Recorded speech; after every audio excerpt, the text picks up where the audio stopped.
मैं एक 14 साल लड़की को ट्यूशन देता था। वो बहुत खूबसूरत लड़की थी।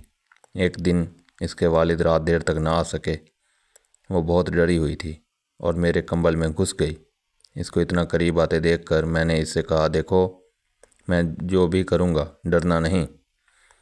मैंने आहिस्ता आहिस्ता इसके अंदर हाथ डालना शुरू ही किया था कि इसने भी अपने दोनों। मेरा नाम रूहान है। ये बात इस वक्त की है जब मैं कॉलेज में पढ़ता था। मैं पढ़ाई में काफ़ी होशियार था। मेरे घर के हालात इतने अच्छे नहीं थे। मेरे घर में बस मेरी माँ ही थी। मेरे पापा बचपन में ही फौत हो गए थे। मेरी माँ ने लोगों के कपड़े सिलाई करके मुझे पाला और पढ़ाया लिखाया। हमारा गुज़र बसर हो रहा था। मैं एमए कर रहा था, लेकिन मुझे भी काफ़ी एहसास होता था कि मैं अपनी माँ की मदद करूं। इसलिए भी मैंने फ़ैसला किया कि मैं ट्यूशन पढ़ाया करूंगा। मैंने ये बात सर से शेयर की तो सर को बहुत अच्छा लगा। इन्होंने मुझे बहुत सपोर्ट किया, जिस वजह से मैं ट्यूशन पढ़ाने लगा था। मैं 2 बजे फ़ारिग हो जाता था और फिर 4 बजे ही सबके घर जाकर इनको 1 घंटा ट्यूशन पढ़ाता था। मेरी माँ भी बहुत खुश थी क्योंकि मैं इस वजह से काफ़ी अच्छा कमा लेता था। दिन गुज़रने लगे थे। मेरे सर ने मुझसे कहा, बेटा, मेरी एक ही बेटी है जो 11वीं क्लास में पढ़ रही है। अगर तुम इसे पढ़ा दोगे तो मैं तुम्हारा एहसान मानूंगा। मैं भी बहुत हैरान हुआ था क्योंकि वो तो ख़ुद इनकी बेटी है। वो भी अपनी बेटी को ख़ुद पढ़ा सकते थे, लेकिन इन्होंने कहा मेरी बेटी बहुत शरारती है, मुझसे नहीं पढ़ती। अगर तुम मेरी बेटी को पढ़ा दोगे तो मैं तुम्हें काफ़ी अच्छे पैसे दिया करूँगा। उनकी ये बात सुनकर मैं भी खुश हो गया था क्योंकि मैं जानता था कि सर काफ़ी अमीर थे। वो प्रोफेसर थे और अपना ऑनलाइन बिज़नेस भी करते थे, जिसकी वजह से वो मुझे काफ़ी अच्छी फ़ीस दे सकते थे। इसलिए मैं ट्यूशन पढ़ाने के लिए राज़ी हो गया था। मैंने कहा, ठीक है सर, 2-3 दिन में मैं आपके घर आना चाहूँगा। लेकिन सर ने इसी रोज़ कहा, बेटा, तुम आज ही से आ जाना। जैसे ही मेरी छुट्टी हुई, मैं सर के साथ इनके घर चला गया। इन्होंने मुझे बिठाया और कहा, मैं अभी अपनी बेटी को भेजता हूँ। मैंने 3-4 मिनट इंतज़ार किया। कुछ देर बाद इनकी बेटी मेरे कमरे में आई। इसको देखकर मैं हैरान हो गया था क्योंकि वो बहुत खूबसूरत थी। मुझे अपनी आंखों पे यकीन नहीं आ रहा था कि मेरे जो सामने है वो कोई लड़की है या कोई अप्सरा। वो मेरे सामने आकर बैठ गई। इससे पहले मैं लड़कियों से बात नहीं करता था क्योंकि मैं थोड़ा शर्मीला टाइप का लड़का था। मेरी माँ ने मेरी परवरिश बहुत अच्छी की थी। मेरी कोई बहन नहीं थी, मैं अकेला ही था। इसी वजह से मैं काफ़ी एहतराम से इस लड़की से बात कर रहा था। कुछ टाइम मैं इसे पढ़ाता रहा। इसके बाद मैंने इसे कहा, आज के लिए इतना ही काफ़ी है। ये कहकर मैं घर चला गया। लेकिन मेरा दिमाग अभी भी इसी लड़की के बारे में सोच रहा था। इस लड़की का नाम तानिया था। तानिया बहुत ही खूबसूरत थी। तानिया मुझे काफ़ी सीरियस तबीयत की लग रही थी। देखने से नहीं लग रहा था कि वो शरारती भी हो सकती है। पर अगले दिन मैं हैरान हो गया क्योंकि मैं बग़ैर बताए इसके घर चला गया था। जब मैंने तानिया को घर के छोटे ड्रेस में देखा तो मैंने जल्दी से अपनी आंखें झुका ली। वो अपने दोस्तों के साथ खेल रही थी। मैंने इसे बस एक ही नज़र देखा था, लेकिन इसने जैसे ही मुझे देखा जल्दी से अंदर चली गई। कुछ ही देर बाद वो मेरे पास आई पढ़ने के लिए। अब इसने थोड़ी लंबी टी शर्ट डाल रखी थी। इससे पहले इसने बहुत ही छोटा ड्रेस पहन रखा था। इसने कहा, कल मेरा टेस्ट है। मैंने इसे टेस्ट की तैयारी करवाई और इसे वार्न किया कि तुमने टेस्ट में बहुत अच्छे नंबर लाने हैं, क्योंकि मैंने तुम्हें बहुत अच्छी तैयारी कराई है। मेरी बात पर इसने कहा, सर मुझे फ़िज़िक्स बहुत मुश्किल लगती है, अच्छे नंबर तो नहीं ला सकती लेकिन पास हो जाऊंगी। इसके बाद फिर मैं हैरान हो गया था, मगर इससे पहले कि वो रो दे मैंने इससे कहा, चलो ठीक है, लेकिन अगर तुम फेल हो गई तो। फिर वो कहने लगी, फिर सर आप मुझे जो भी सज़ा दें मुझे मंजूर है। इसकी बात पर मैं शरारती अंदाज में मुस्कुराने लगा था। मैंने कहा, ठीक है, अगर तुम फेल हुई तो मैं तुम्हें सज़ा दूंगा। अब मैं इस इंतज़ार में था कि कब वो टेस्ट में फ़ेल हो और मैं इसे कोई सज़ा दे सकूं। न जाने क्यों मुझे तानिया को तंग करने में बहुत मज़ा आने लगा था। फिर अगले दिन अल्लाह ने मेरी सुन ली और वो टेस्ट में फ़ेल हो गई थी।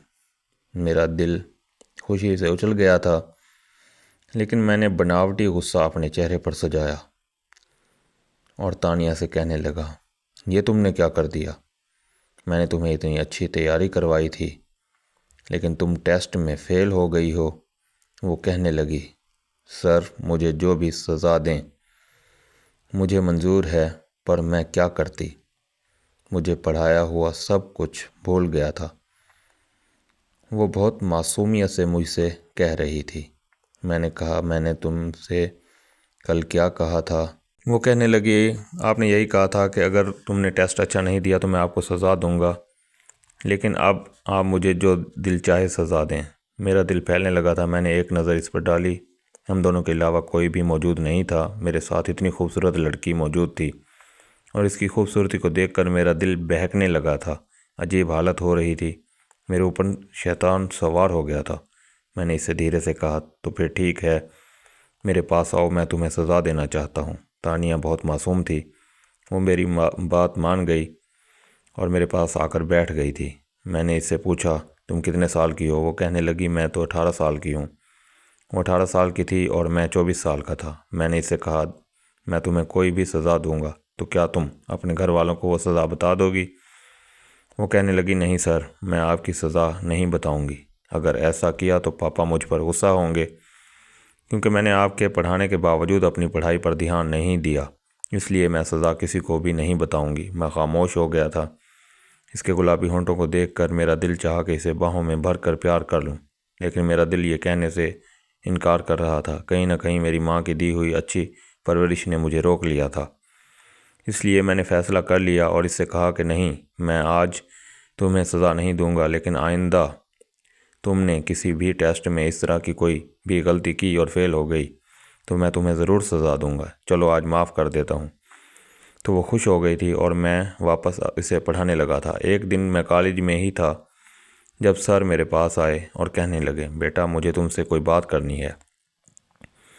मैंने सर से कहा, सर मैं क्लास ले लेता हूँ, इसके बाद आराम से आपके पास आ जाऊँगा। आप मुझे जो भी कहना हो मुझसे कह दीजिएगा। इस तरह मैं क्लास के बाद सर के पास गया तो सर भी इसी इंतज़ार में थे। कुछ देर बाद ही मैं अंदर गया। सर कहने लगे, बेटा बैठो, मैंने तुमसे तानिया के बारे में बात करनी है। ये सुनकर मैं चौंक गया कि अचानक इन्हें क्या बात करनी है। लेकिन सर कहने लगे, बेटा मैं चाहता हूँ कि तानिया तुम्हारे घर चली जाए। इनकी ये बात सुनकर मैं हैरान हो गया कि आखिर वो ऐसा क्यों चाहते हैं। सर कहने लगे, बेटा मैं तुम पर भरोसा करता हूँ, तुम बहुत अच्छे लड़के हो, इसलिए मैं चाहता हूँ कि मेरी बेटी कुछ दिन तुम्हारे पास ही रहे, क्योंकि मुझे किसी काम के लिए बाहर जाना है, लेकिन शहर में मेरा और कोई नहीं है जिसके पास छोड़ कर जाऊँ।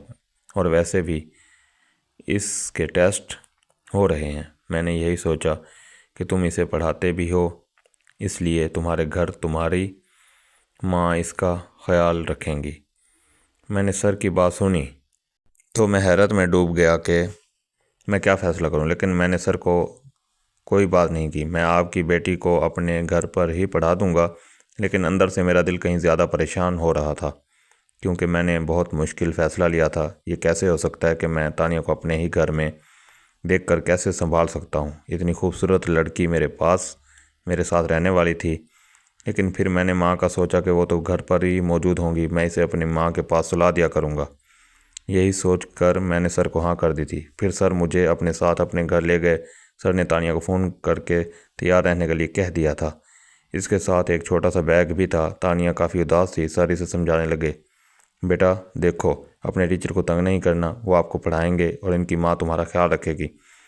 मैं इन पर बहुत एतमाद कर रहा हूँ और तुम शरारती हो। मुझे डर है कि कहीं तुम रूहान को तंग ना करो और वो तुम्हें डांट ना दे, तो तुम इन्हें तंग मत करना और वो जैसा पढ़ाएं वैसे ही पढ़ना, वही करना जो तुम्हारे सर कहें। तानिया कहने लगी, ठीक है पापा, मैं सर को शिकायत का मौका कभी नहीं दूंगी और सर को तंग भी नहीं करूंगी। इस तरह मैं तानिया को अपने घर लेकर चला गया था। कोई गाड़ी तो थी नहीं, मैं मोटरसाइकिल पर था, इसलिए तानिया को अपने पीछे बिठाया और इसका बैग सामने रख कर चला गया। वो काफ़ी आराम से बैठ गई थी। इसने अपना हाथ मेरे कंधे पर रख लिया था। मेरा दिल धड़कने लगा था। मैं जितना चाहता था कि इस लड़की को इससे दूर रखूं, मेरा दिल इसकी तरफ खींचने लगा था, लेकिन मैंने खुद पर काबू पाया और इसे अपने घर ले गया। माँ ने इसे देखा तो माँ हैरान रह गई थी। मैंने माँ को सारी बात बता दी थी। माँ कहने लगी, इधर आओ बेटा, मुझे तुमसे कोई बात करनी है। मैं माँ के रूम में गया तो माँ कहने लगी, बेटा तुमने ये क्या कर दिया? तुम जानते हो ना कि तुम्हारी कज़न की शादी है, मुझे वहाँ भी जाना है। वो शादी दूसरे शहर है, मैं 3-4 दिन बाद ही आऊँगी और अब तुम इसको लेकर आ गए हो। अब ये अकेली कैसे रहेगी? माँ की बात सुनकर मेरा दिमाग में आया कि मैं तो भूल ही गया था कि इन्हें एक शादी पर जाना था। अब मैं क्या करता? मुझे काफ़ी अजीब लग रहा था, लेकिन मैंने खुद को समझाया। माँ से कहने लगा, अब इस मसले का हल क्या निकालेंगे? अब ऐसा तो नहीं कर सकते कि तानिया को वापस भेज दूं, क्योंकि तानिया के पापा चले गए हैं। अब अगर मैंने सर को इनकार किया तो अब इन्हें अच्छा भी नहीं लगेगा। इसलिए ऐसा करते हैं कि आप शहर चली जाएं, मैं तानिया को संभाल लूँगा। वो बहुत अच्छी बच्ची है, मुझे कोई दिक्कत नहीं होगी। माँ कहने लगी, नहीं नहीं, ऐसा नहीं कर सकते, मोहल्ले के लोग बातें बनाएंगे। मुझे गुस्सा आ गया था। मैंने माँ से कहा कि आप मोहल्ले वालों की बातों पर कब से यकीन करने लगी? आपको तो पता है ना कि मेरी नीयत क्या है। क्या आपको अपने बेटे पर भरोसा नहीं है? आप आराम से शादी में जाएं, सब कुछ मुझ पर छोड़ दें, अपने बेटे पर छोड़ दें। आपकी परवरिश पर कभी आंच नहीं आने दूंगा। मेरी माँ को मुझ पर पूरा यकीन था और वो मुझ पर भरोसा करते हुए शादी पर चली गई। अब इस घर में मैं था और मेरे साथ तानिया भी थी। वो मुझसे पूछने लगी, सर आपकी माँ कहाँ गई है? मैंने कहा, इन्हें बाहर कुछ काम था, रात तक आ जाएंगी। मैंने इससे कुछ भी नहीं बताया और यही कहा कि माँ काम से गई हैं, वो जल्द ही वापस आ जाएंगी। मैं तानिया को पढ़ाने लगा था। मैंने इसे फिज़िक्स समझाई थी, लेकिन इसे समझ नहीं आती थी। वो कहने लगी, सर स्कूल की कल छुट्टी है, मुझे स्कूल नहीं जाना है, इसलिए बाकी काम आप कल पढ़ा देना। मुझे भी याद आया कि कल तो छुट्टी है और मुझे भी कॉलेज नहीं जाना, क्योंकि हमारे कॉलेज में एक स्पोर्ट्स डे होने वाला था, इसलिए मैंने भी छुट्टी करनी थी। अब मैं हैरान हो गया। मैंने तानिया से कहा, ऐसा करते हैं कि तुम सो जाओ, क्योंकि वैसे भी कल छुट्टी है, तो मैं तुम्हें बाकी सारा कल पढ़ा दूँगा। वो कहने लगी, ठीक है सर। मैंने इसे रूम का रास्ता दिखाया तो वो वहाँ से चली गई। लेकिन फिर अचानक इसे मेरी माँ का ख़्याल आया वो कहने लगी, सर आपके माँ तो अभी तक नहीं आई हैं। वो कहाँ हैं? मैंने इससे बहाना बनाया और कह दिया कि वो रात को आ जाएंगी और जल्द ही आ जाएंगी। इसे मेरी बात का यकीन तो हो गया था, लेकिन अंदर से मैं भी परेशान हो गया था, क्योंकि अब मुझे लगने लगा था कि मुझे ऐसा नहीं करना चाहिए था। मुझे इससे झूठ नहीं बोलना चाहिए था, लेकिन मैं मजबूर था। मैं नहीं चाहता था कि तानिया को पता चले कि किस तरह हम दोनों अकेले हैं और इसके दिल में मेरे लिए बदगुमानी पैदा हो जाए। वो अपने रूम में जाकर लेट गई तो मैं भी अपने रूम में आ गया था। मैं गहरी नींद में था कि तभी मुझे ऐसा लगा जैसे अचानक रात को मेरे रूम का दरवाज़ा खुल गया हो। मुझे ऐसा महसूस हुआ जैसे कोई मेरे बिस्तर पर आकर लेट गया हो। ये देखकर तो मेरे होश उड़ गए थे। अचानक मुझे तानिया का ख्याल आया। मैंने जल्दी से अपने रूम में मौजूदा हल्की लाइट तो ऑन कर दी, लेकिन जैसे ही मेरी नज़र तानिया पर पड़ी, मैं हैरान रह गया था। मेरे बिस्तर पर तानिया लेटी हुई थी। मैंने कहा, तानिया ये क्या हरकत है? तुम यहाँ पर क्या करने आई हो? अपने कमरे में जाओ। वो कहने लगी, सर बुरा मत मानना, लेकिन मुझे अंधेरे में अकेले घर में सोने की आदत नहीं है। मैं कभी अकेली नहीं सोई। जब भी सोती हूँ पापा के रूम में ही सोती हूँ। और अगर मैं गलत नहीं हूँ तो मैं ये भी जानती हूँ कि इस घर में मेरे और आपके अलावा कोई भी मौजूद नहीं है, लेकिन मैं क्या करूँ? मुझे अकेले घर में डर लगता है। मैं अकेले नहीं सो सकती, इसलिए मैं आपके पास आ गई हूँ। इसकी बात सुनी तो इसके पागलपन पर मेरा जी चाह के अपना सर दीवार पर मार दूँ। ये कैसी लड़की है जो मेरे साथ रहने में शर्म महसूस नहीं कर रही? मैंने इससे कहा, तानिया तुम इतनी छोटी भी नहीं हो। तुम तो जानती हो ना कि हम दोनों अकेले रूम में नहीं रह सकते, कि अब ये भी मुझे तुम्हें समझाना पड़ेगा। वो कहने लगी, मैं जानती हूँ, लेकिन मैं क्या करूँ? मैं मजबूर हूँ। मैं कभी अकेली नहीं सोई। मैं बहुत देर से अकेले रूम में सोने की कोशिश कर रही थी, लेकिन मुझे बहुत ज़्यादा डर लग रहा था। बहुत मजबूरी में मैं आपके कमरे में आई हूँ। मैंने सोचा चुपचाप आपके पाँव की तरफ जाकर सो जाऊंगी, लेकिन अकेले कमरे में नहीं सोऊंगी। ये कहकर वो रोना शुरू हो चुकी थी। इसकी आवाज़ मुझे अंदर तक बेचैन कर रही थी। मैंने जल्दी से कहा, अच्छा चुप हो जाओ, मैं कोई हल निकाल लेता हूँ। लेकिन मुझे कोई हल नज़र नहीं आ रहा था। इसलिए मैंने फ़ैसला किया कि कंबल निकाल कर इसकी जगह अपने बेड की साइड पर बना दूं और इससे कहा, तुम यहाँ पर सो जाओ, मैं बेड पर सो जाता हूँ।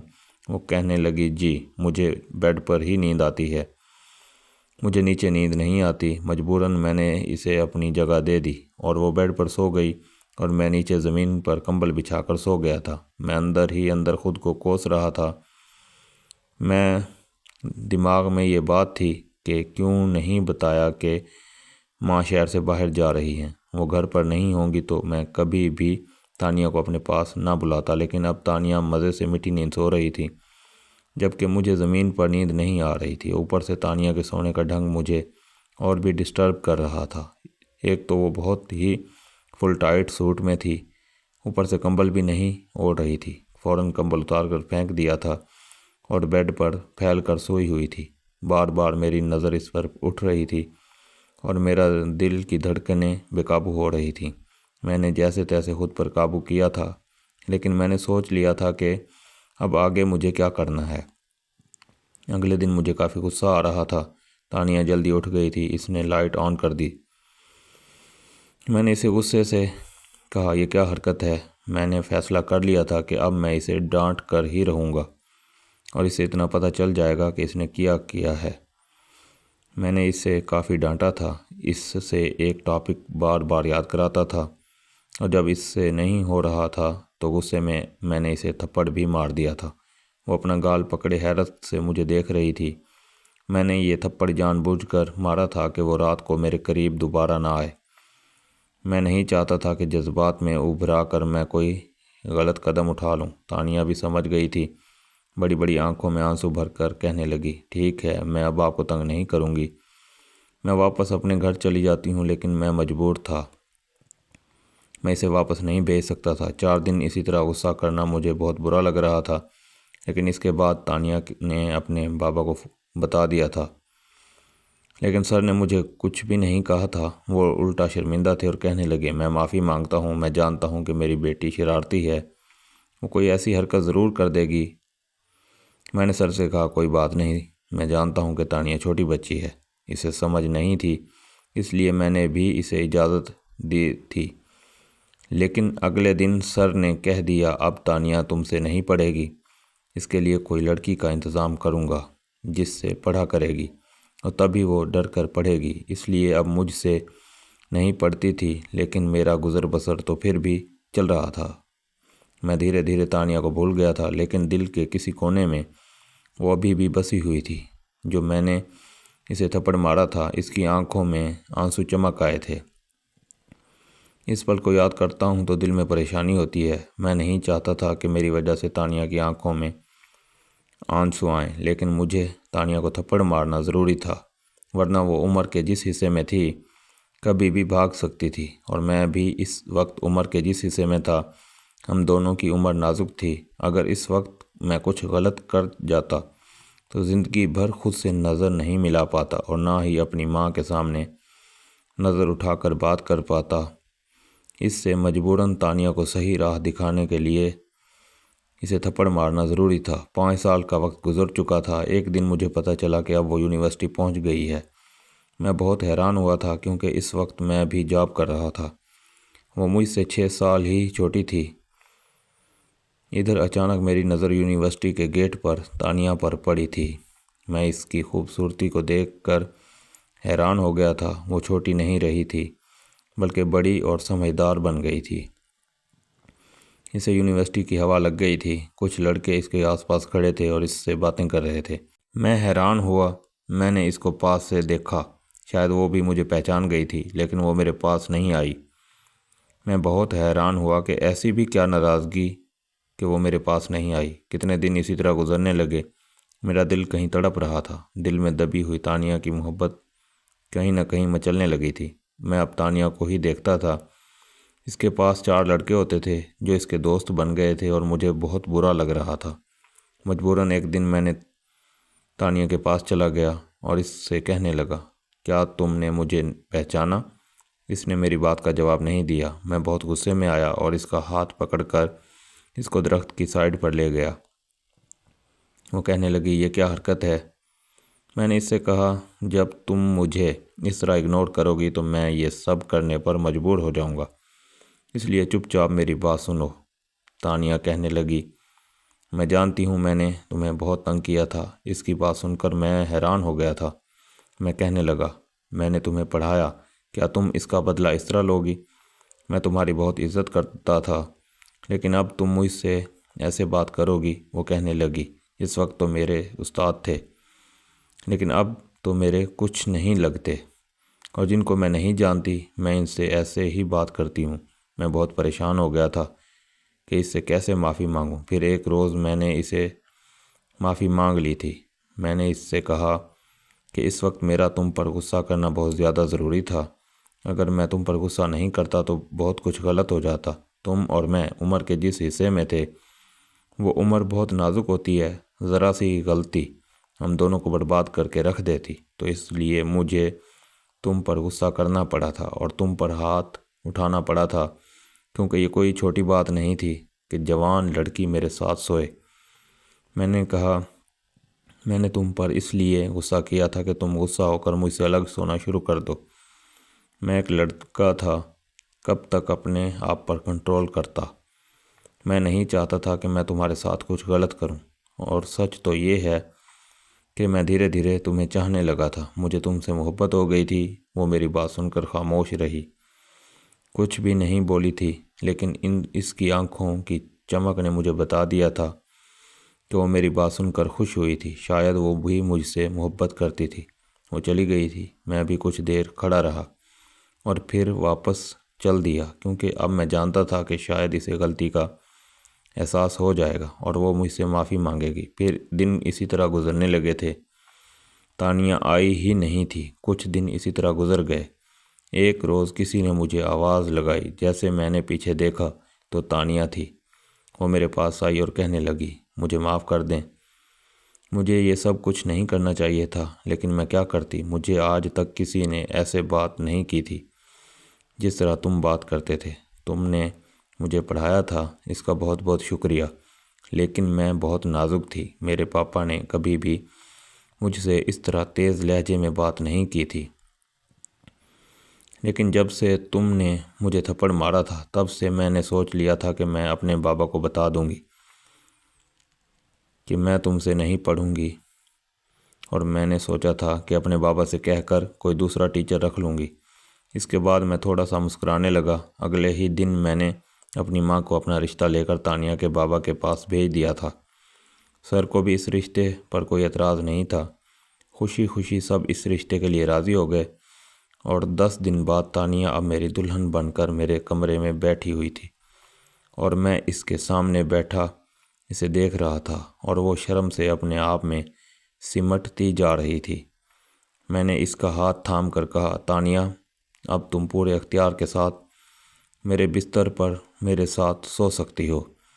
और मैंने तानिया का हाथ चूम लिया था और वो भी शर्माते हुए मेरे सीने से लग गई थी।